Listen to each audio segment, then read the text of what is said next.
Thank you, Vijay. I'm not Kian Lian. My name is Albert Tan, but my real name is Tan Kin Guan. We are on to more serious business now, and in my short speech, I would like to share with you some personal insights into Tan Kin Lian. I may not be suitable to be presidential candidate material, but I can assure you that I'm highly qualified to talk about Tan Kin Lian because, as Vijay said, I've known him for all of his 63 years. After all, I'm his older brother.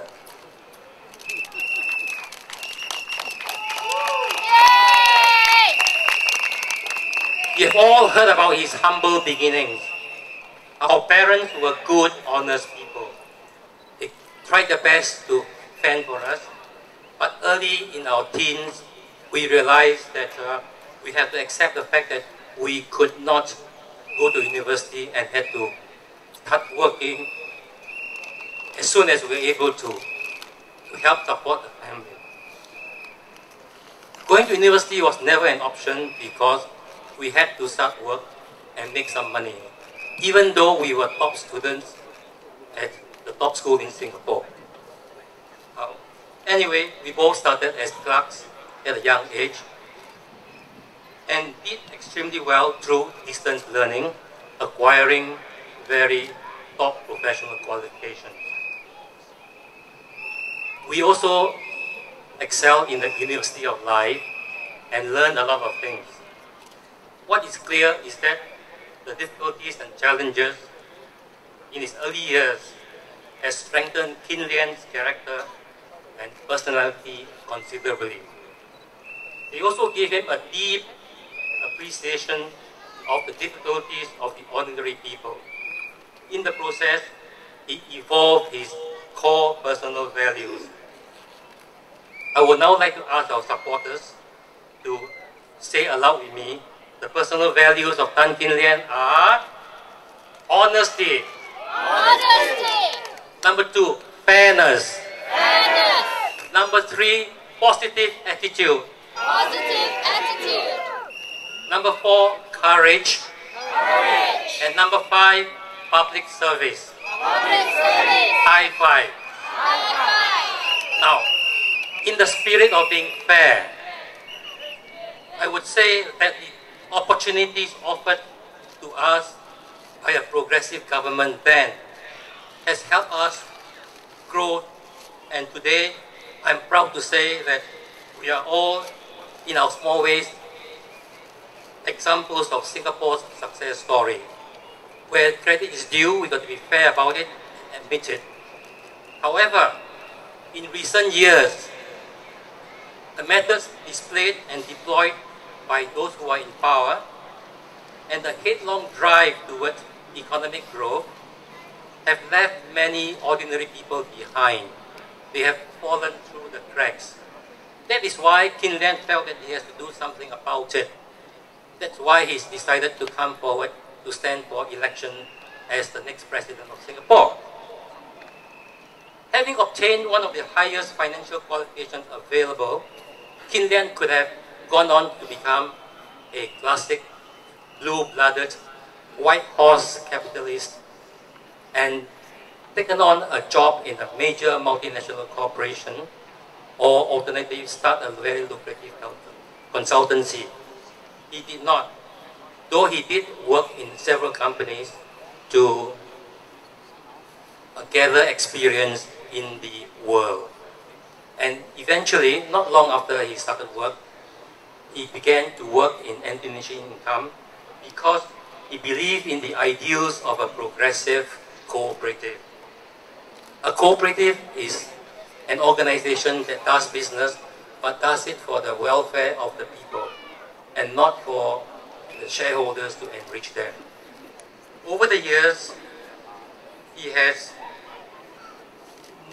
always stayed true to the cooperative movement, and despite many offers from other commercial companies to go over to them, he has stayed true and not accepted the temptation to turn fully commercial, but he's continued to serve NTUC income.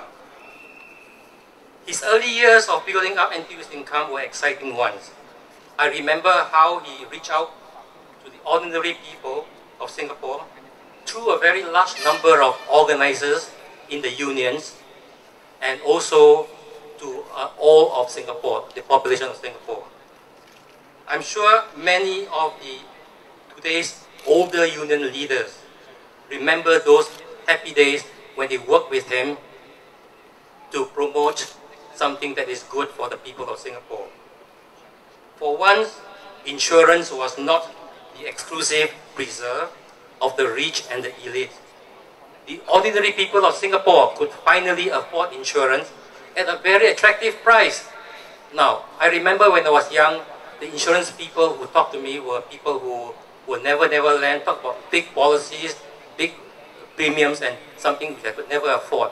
But when NTUC income came, they offered policies that were good for the ordinary people. They allow you to be protected for all kinds of potential hazards, and also they help you to save money.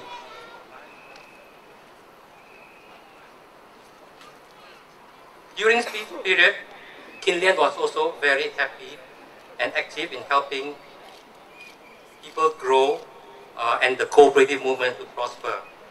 It is for this reason that I believe that while many unions have officially endorsed one other candidate, and you know why they have endorsed one other candidate? Do you know? Instructions from the top. The members and the leaders of those unions may well remember to act according to their conscience, so that on August 27th, they will vote according to what is their right, which is the privacy of their vote. And at the end of it all, if they can look at themselves in the mirror and say, I've done the right thing by Singapore, then they should be proud of themselves. In managing NTU's income,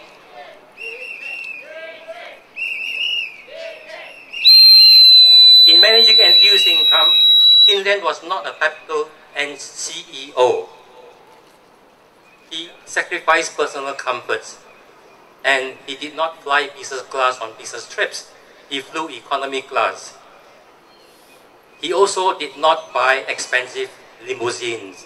He actually bought, and for many years, was traveling in a Volvo or a second-hand Mercedes-Benz.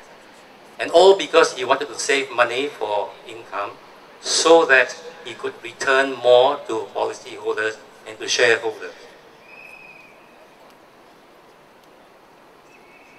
He took on a much lower salary than other CEOs in comparable size organizations, as a result of which income was able for many years to declare high dividends, high yields for both policyholders and shareholders.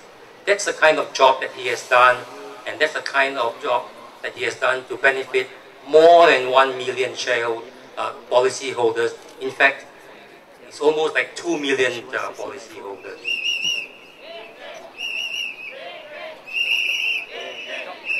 While doing all this, we must remember that he was also a very good professional manager, and he was actually able to grow and use income from a small organization to a massive market leader with many $billion worth of assets. So, while people say you cannot have the cake and eat it, in Kian Lian's case, he was able to deliver to income, value for policyholders, and also value for the shareholders of the company.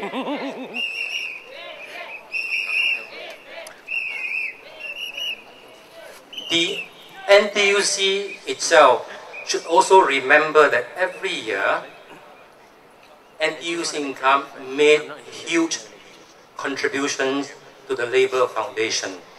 That is the way in which the system works. The profits of the cooperative go towards the members or the shareholders, and the major shareholder for NTUC income was NTUC itself. And indirectly, or in fact directly, he has contributed to the growth of trade unionism in Singapore. While managing NTUC income, Kian Lian also introduced a wide range of non-insurance products and services to the people of Singapore. I'm sure all of you are aware of the householder maintenance service, carpooling, exercise gyms, a whole host of things. Now, any of you been to the gym, done carpooling, or had your house repairs done through the recommendation of income?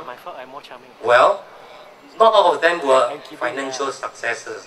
But the trick behind the whole scheme was that he wanted to provide a whole range of services to make life better for people, and therefore, using the resources and buying power of income, he was able to leverage it. Never mind if income don't make money, these are small things. More important, it helps to improve the life of the people. That's his formula. Some of you know that Kian Lian was a grassroots leader and a PAP cadre member, and say, therefore, he is not independent. Now, that was a long time ago, and importantly, remember that when he did all this, he was more in the area of providing grassroots services to support people. He was never active politically. He had also been a volunteer in countless organizations, championed many causes.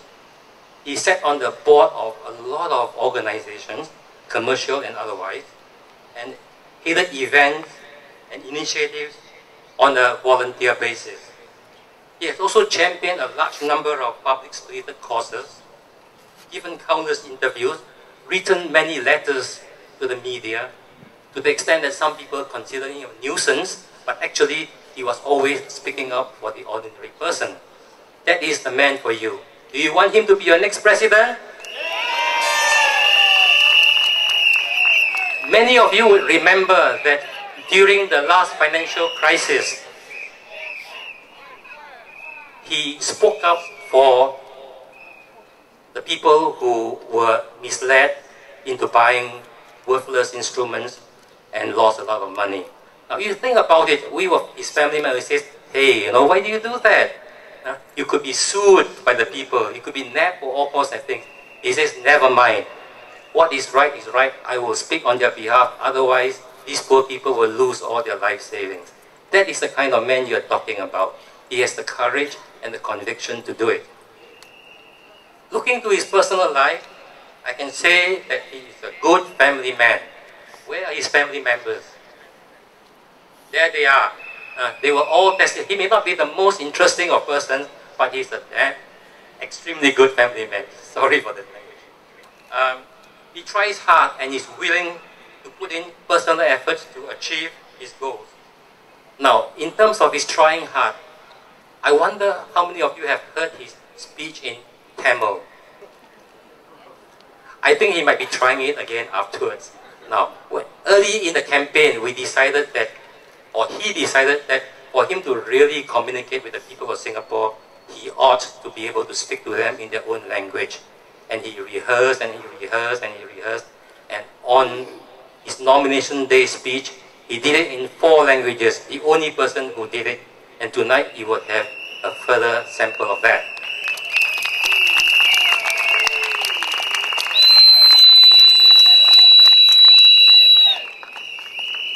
I've been told that I've been taking too much time. Over the course of the rally, my fellow speakers will reveal several other aspects of Kian Lian, and I hope you found my account interesting. But before I go, before I give up the mic, I would just want to comment on one other aspect of Kian Lian's commitment to public service.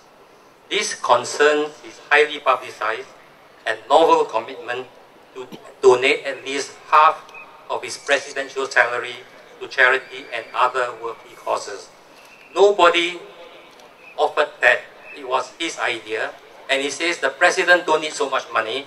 I'll donate at least half. Remember, he said at least half. He didn't say half. Now, it is great that the idea has caught the imagination of a large number of people, and in fact, one other candidate has also pledged to donate a part of his salary. Now, except that he wasn't sure how much it was going to be, kept on changing. If the other candidates will stop remaining aloof or hide behind excuses, it'd be great if all 4 presidential candidates voluntarily agree to donate a part of the salary for the welfare of the people of Singapore. Don't you think so? Now, what is not so obvious is the sheer genius behind the idea of the scheme. He wasn't thinking in terms of only sacrificing his $1 or $2 million a year. That is basically just what you call seed money. The whole idea is by doing that, he feels that he will be able to encourage other high salary officials and people who claim to be willing to do public service in representing people to also donate their salary, and also to the big business tycoons and all the other people to donate towards his fund, so that together the fund, the presidential charity fund, can be a huge sum and it will benefit a lot of people. Thank you very much.